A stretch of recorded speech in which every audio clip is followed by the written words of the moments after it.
The next phase, the phase that I want to speak to all of you today about, is a phase that I would frame as an optimistic phase, that we move from surge and we begin to transition into suppression, ultimately on our way to herd immunity and ultimately to a vaccine.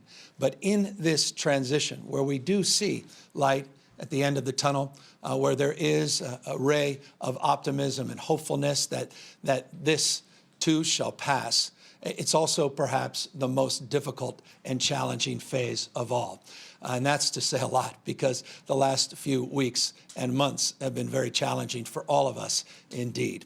But this phase is one where science, where public health, not politics, must be the guide. But the framework is predicated on the ability to do 6 things.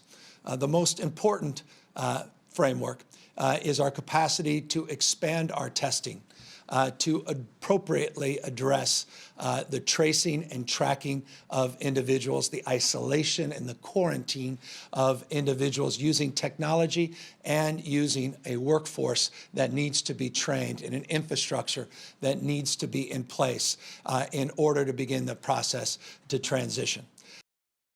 Today, we had a record number of deaths that we are reporting, 758 individual stories, families, and lives torn apart, 71 individuals that lost their lives just since the last reporting that I gave you yesterday. We are sober about the fact we're still seeing an increase, modest though it may be, in hospitalizations, but also the total number of individuals tested, that we are not out of the woods yet, and we are not spiking the ball. But we also extend a recognition in that light that this can't be a permanent state. And I want you to know it's not. It will not be a permanent state.